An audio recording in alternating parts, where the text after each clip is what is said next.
उत्तर प्रदेश के प्रयागराज में यूपीएससी के हेडक्वार्टर के सामने प्रदर्शन करने के लिए सड़कों पर उतरे हुए हैं। आज की कुछ तस्वीरें आपके सामने हैं। ये तस्वीरें आपके सामने बता रही हैं कि किस तरह छात्र अपनी पढ़ाई छोड़कर किन्हीं मांगों को लेकर सड़क पर हैं। प्रदर्शन कर रहे छात्रों की ताजा और हालिया तस्वीरों में मोबाइल की रोशनी दिखाकर जगाया जा रहा है उत्तर प्रदेश के पीएससी को कि भैया जागो। यहां पर पुलिसकर्मियों का जाब्ता तैनात है ताकि किसी भी अनहोनी को रोका जा सके। ऐसे में यहां पर प्रदर्शनकारी छात्र और पुलिस के बीच में झड़पों की तस्वीरें आती हैं। प्रदर्शन कर रहे छात्र जो कि असल में अपनी किसी जायज मांग के लिए यहां आए थे, उन्हें कुछ लोग दौड़ा दौड़ाकर भगा रहे हैं। संभवतः ये लोग भूल रहे हैं कि जिन्हें ये दौड़ा रहे हैं, हो सकता है कि उनमें से कोई आने वाले समय में इनका सीनियर बन के बैठे, क्योंकि असल मायने में जो विद्यार्थी इस समय सड़कों पर हैं, वो विद्यार्थी ही एक दिन यूपी पीएससी की परीक्षा पास करके प्रशासनिक सेवा अधिकारियों में एसडीएम बनेंगे, डीएसपी बनेंगे और वो पुलिस वालों को आदेश देने की स्थिति में होंगे। लेकिन आज चूंकि वो लाइन के उस तरफ खड़े हैं जहां आयोग के सामने प्रदर्शन करना मजबूरी है और आयोग से सुचितापूर्ण परीक्षा करवाया जाना समय की जरूरत है। ऐसे में फिलहाल जिन्हें दौड़ाया जा रहा है, ये असल में पुलिस नहीं, समय दौड़ा रहा है। और इस दौड़ाते समय में छात्रों की बात आज मैं आपके सामने रखने जा रहा हूं। आज छात्र यहां पर नो नॉर्मलाइजेशन करके अपनी बात रख रहे हैं। एक महा आंदोलन 11 नवंबर 11 बजे लोक सेवा आयोग के गेट नंबर 2 और 3 पर बुलाया गया था, जहां पर उत्तर प्रदेश पीसीएस परीक्षा और आरओ की परीक्षा को एक ही शिफ्ट में और एक ही एग्जाम में कराने की मांग की गई थी।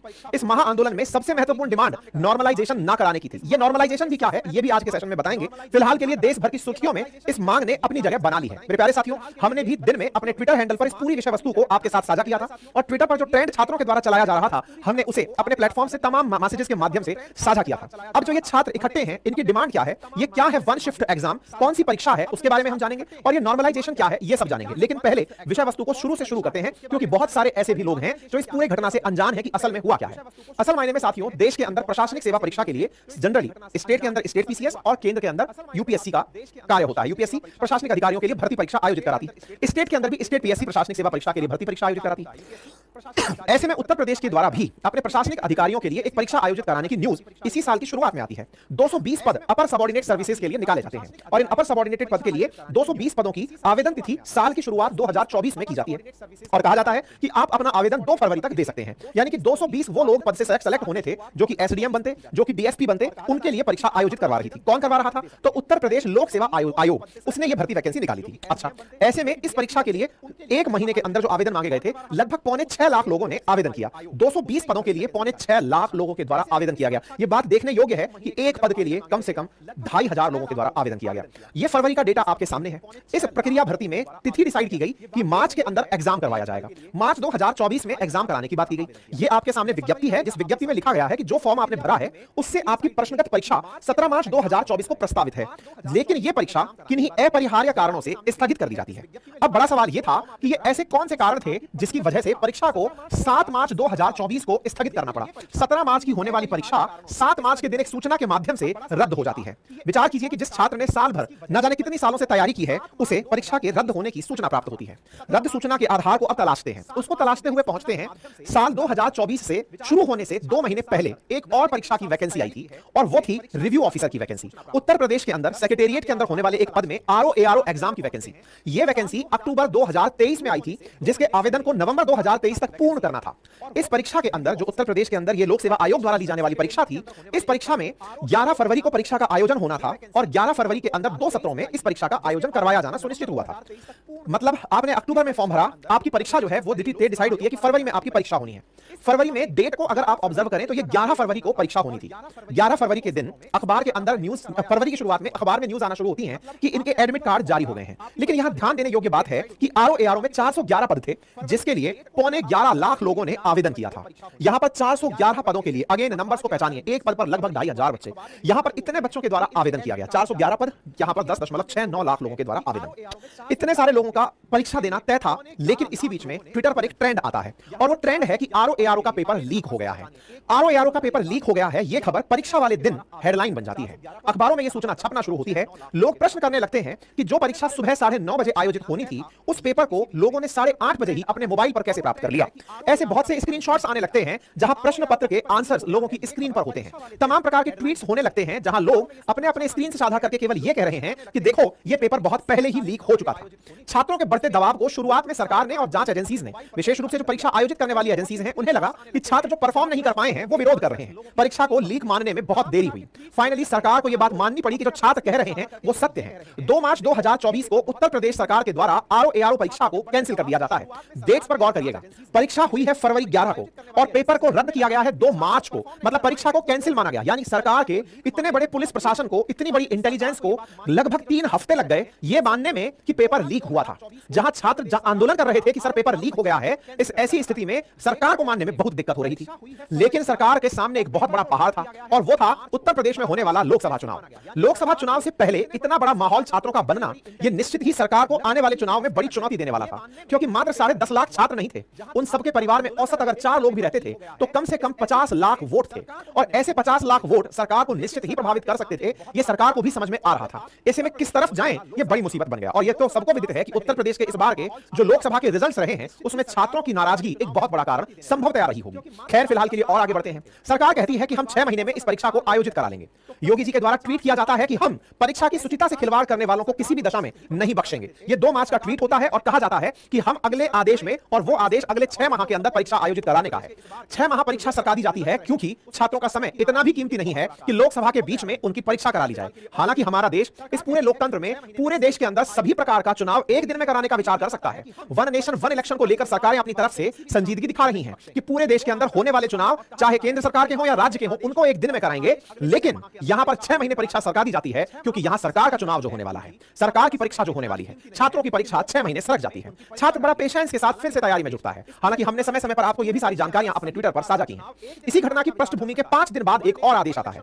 7 मार्च को ही लोक सेवा आयोग ने जो 17 मार्च को पीसीएस प्रीलिम्स की परीक्षा होनी थी, उसे अपरिहार्य कारणों से स्थगित कर दिया और बताया कि परीक्षा अब जुलाई में हो सकती है, लेकिन कोई तारीख नहीं दी। मतलब ध्यान से सुनिएगा, जो बच्चा मार्च के इंतजार में बैठा था कि कम से कम आरओ एआरओ नहीं तो मेरा पीसीएस का एग्जाम ही मुझसे करवा लो, लेकिन पीसीएस के एग्जाम को जो 17 मार्च को होना था, इसे भी अनिश्चित काल के लिए स्थगित कर दिया जाता है। कहा जाता है कि अगली सूचना जब आएगी आपको बता दिया जाएगा कि आपका प्रीलिम्स कब होगा। जैसे कि आपके जीवन का 1 साल कोई मायने नहीं रखता। लोक सेवा आयोग ने बड़ी खूबी से इसको सुर्खी बना दिया।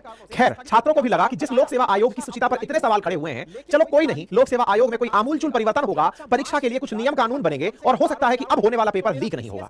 साथियों, समय बीतता है। बीतते समय में सरकार के द्वारा कुछ आयोग राधाकृष्णन करके बनाए जाते हैं और उस आयोग ने जून में सरकार को अपनी तरफ से रिकमेंडेशन सौंपी और कहा कि सर, पेपर लीक होने की प्रमुख वजहों में था कि आपने इतने सारे बच्चों की परीक्षा एक दिन में कराने का जो शायद निर्णय लिया था, उस वजह से पेपर के बहुत ज्यादा सेंटर्स बनाने पड़े और ऐसे सेंटर्स बनाने पड़े जिनके बारे में पहले से ही माहौल संदिग्ध था। कुछ ऐसे सेंटर्स जिन पर डाउटफुल था कि कभी नकल हुई हो, जिन पर डाउट था कि ये संदिग्ध हैं, उन सेंटर्स को अब हमें हटाना होगा और ऐसे सेंटर्स बनाने होंगे ए श्रेणी और बी श्रेणी के। ए श्रेणी में सारे सरकारी सेंटर्स होंगे और बी में प्राइवेट भी वो सेंटर्स होंगे जिन पर कभी किसी प्रकार की शिकायत दर्ज नहीं की गई है। कुछ आयोग ने अपनी ऐसी रिकमेंडेशंस दी और ऐसी रिकमेंडेशंस को मानने में जून का वक्त आ गया। जून के वक्त से पहले लोकसभा चुनाव हो गया। जो परीक्षा 6 महीने के लिए सरकी थी, जिसके लिए कहा गया था कि 6 महीने में दोबारा आदेश आएगा, इसी बीच में 3 जून को पीसीएस एग्जाम करवाने को लेकर नोटिफिकेशन आ जाता है।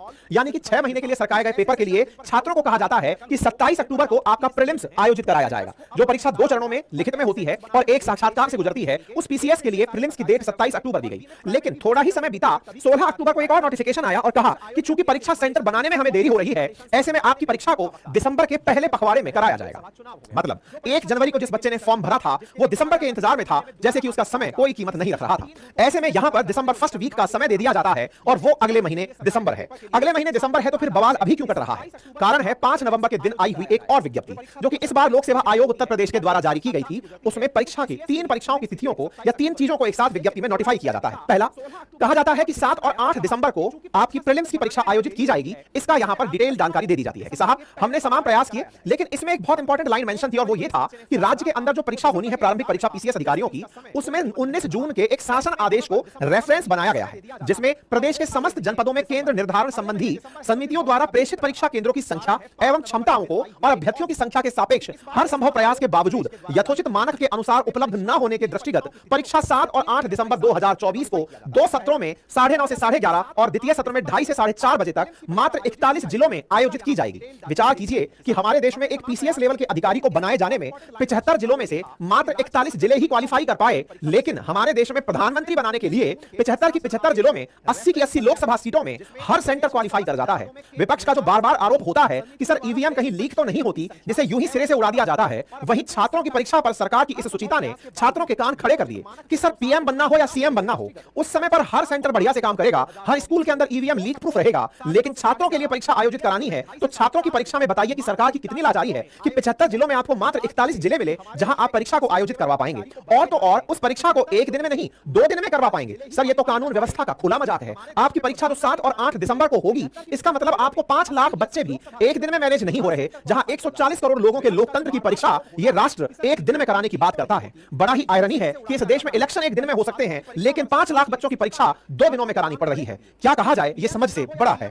ऐसे में छात्र इस बात को लेकर बड़े उबल जाते हैं। छात्रों ने कहा, या फिर ये कहिए कि ये जो नियम है इसको थोड़ा सा मैं बता दूं। 19 जून को यूपी सरकार ने केंद्र के परीक्षा केंद्रों को लेकर कई नियम बनाए थे। उन नियमों में केंद्रों को 2 कैटेगरी में बांटा गया था। कैटेगरी ए में सरकारी कॉलेज कुल जमा और कैटेगरी बी के अंदर गवर्नमेंट के द्वारा एडेड कॉलेज को रखा गया था और कहा गया था कि रेलवे स्टेशन या बस स्टैंड से 10 किलोमीटर के दायरे में ही परीक्षा सेंटर्स बनाए जाएंगे। ऐसे में पीसीएस प्रीलिम्स के अंदर 1758 जो एग्जाम सेंटर्स की जरूरत थी, इसके बाद इतनी बड़ी कंडीशन जो लगा दी कि हमको एप्पल ऐसे चाहिए जिन पर निशान ना हो, तो सब्जी मंडी में एप्पल ही नहीं मिले। वो हालात कुछ उत्तर प्रदेश के लोक सेवा आयोग के हुए। लोक सेवा आयोग को खुद से आत्म विश्लेषण की सख्त आवश्यकता आ पड़ी है कि जो लोक सेवा आयोग कभी इतनी इज्जत प्राप्त करता था, जिस प्रमाइसिस जिस प्रयागराज से कभी यूपीएससी चला करता था, आज यूपी पीसीएस का वहां पर बना हुआ कार्यालय छात्रों का विरोध झेलने पर मजबूर हो रहा है। आवश्यकता है कि आत्ममंथन उच्च स्तर का हो। ऐसे में यहां पर 5,76,154 अभ्यर्थी जो रजिस्टर्ड हुए हैं, उनके लिए मात्र 978 ही परीक्षा केंद्र 75 जिलों में से खोजे गए। यानी कि सरकार ने कंडीशन ये रख दी कि हमें ऐसे लोग चाहिए जहां पर पेपर नकल ना हो। मतलब ये राज्य सरकार को भी विचार करना चाहिए कि जिस लोक सेवा आयोग को उन्होंने इतनी बड़ी जिम्मेदारी दी है, उस लोक सेवा आयोग ने राज्य सरकार की इमेज पर कितना बड़ा बट्टा लगाया है। सरकार को विचार करना चाहिए कि उनकी पूरे देश में क्या इमेज गई है।